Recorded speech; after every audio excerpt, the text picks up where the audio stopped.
દાન ધર્માદા મુદ્દે ચાલી રહેલા હરિભક્તોનું આંદોલન હવે આક્રમક લડાઈમાં ફેરવાય તો નવાય નહીં, કારણ કે વડતાલ કમિટીના નોતમ સ્વામીના આદેશથી વોચમેન દ્વારા ગેટ બંધ કરી દેવાતા હરિભક્તોમાં ભારે રોષ જોવા મળી રહ્યો છે. દાન ધર્માદા મુદ્દે છેલ્લા એક માસથી આંદોલન કરી રહેલા હરિભક્તોને હવે રામપુરા ખાતે આવેલ સ્વામિનારાયણ મંદિરમાં ન પ્રવેશવા દેવા માટે વડતાલ ટેમ્પલ કમિટી દ્વારા નવો કિમિયો શરૂ કરાયો છે અને વડતાલ ટેમ્પલ કમિટીના નોતમ સ્વામી દ્વારા સુરત રામપુરા ખાતે આવેલ સ્વામિનારાયણ મંદિરના વોચમેનનો મંદિરમાં કોઈને પણ પ્રવેશવા દેવા નહીં તેવો આદેશ અપાયો છે, જેથી હરિભક્તોમાં ભારે રોષ જોવા મળ્યો છે. તો આ આદેશ અંગે વોચમેને પણ મીડિયા સમક્ષ જણાવ્યું હતું.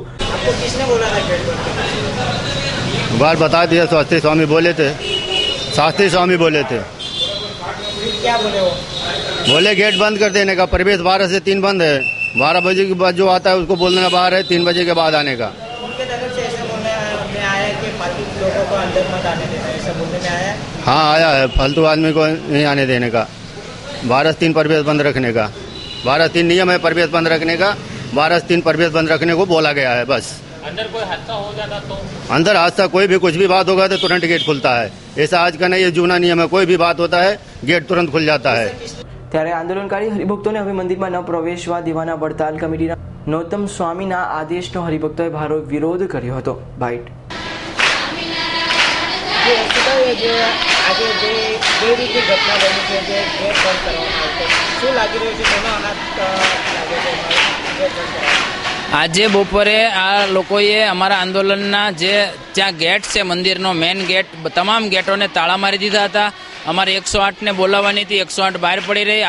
આવા ખોટા કાર્ય કરી રહ્યા અને હરિકૃષ્ણ સ્વામી એણે આવું કર્યું, પણ અમને એવું નથી લાગતું કે એ કરી શકે. એની પાછળ કોઈ બીજાનો હાથ છે અને જેનો હાથ છે એનું નામ હું ચોખ્ખું દઉં છું. જે નૌતમ સ્વામી આ કરાવ્યું હોય, કારણ કે નૌતમ સ્વામી અત્યારે પાગલ થઈ ગયા છે. એને એક જ કેસેટ ગળી ગયા છે. જે અમે ધર્માદા મુદ્દે બેઠા છે એ તો ધર્માદાની વાત નથી લાવતા, કાંઈ બીજું જ લાવે છે. એની ઉપરથી મને એવું લાગી રહ્યું છે કે નૌતમ સ્વામીને મગજ ખસી ગયું છે, મેન્ટલ થઈ ગયા છે. અમારે સૌરાષ્ટ્રની અંદર હાવજ આવે એટલે ઢોર રઘવાયા થતા હોય એમ રઘવાયા થઈ ગયા છે. નૌતમ સ્વામીને સુરતની મેન્ટલ હોસ્પિટલ મરોલીની અંદર આવેલી છે, ત્યાં દાખલ થઈ જવું જોઈએ.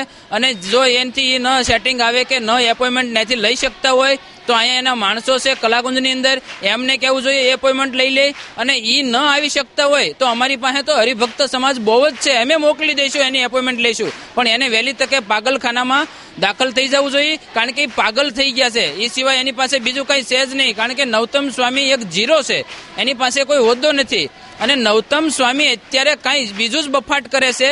જે દેવ સ્વામીને 2-3 મહિના પહેલા ચૂંટણીમાં આમાં ગાળો આવેલા, અત્યારે એક થઈ અને આવું બોલી રહ્યા છે.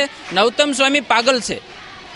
આજે જે વોચમેન કહેવામાં આવ્યું હતું કે ફાલતુ માણસને અંદર નથી આવવા દે, એના કારણે ગેટ બંધ કરવામાં આવ્યો. આવો શબ્દ વોચમેનને કેવી રીતે ખબર પડી અને કોઈ ખબર?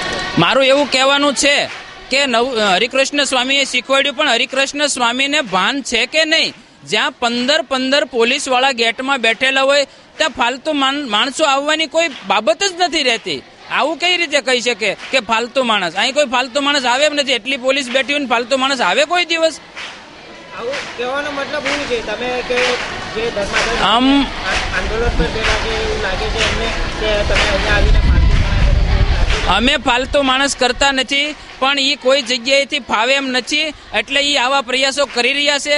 શું લેવા કે આંદોલનની અંદર કાંઈ વિક્ષેપ થાય, આ લોકોનો મગજ જાય, કાંઈ બોલી જાય, બાંધી લે, ઝઘડી લે તો આંદોલન સમેટાઈ જાય, એવી હરકત કરી રહ્યા છે.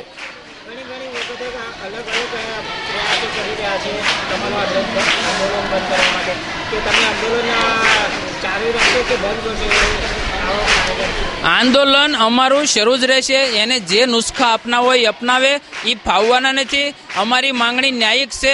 અમારો ધર્માદો સ્વીકારી લે અને અમારો ધર્માદો એ લોકો સ્વીકારશે એટલે અમારું આંદોલન અમે સમેટી લેશું. નહીં સ્વીકારે ત્યાં સુધી રાબેતા મુજબ અમારું આંદોલન શરૂ રહેશે.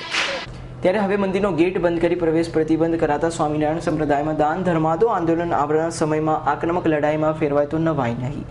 Bureau report, S9 news, Surat.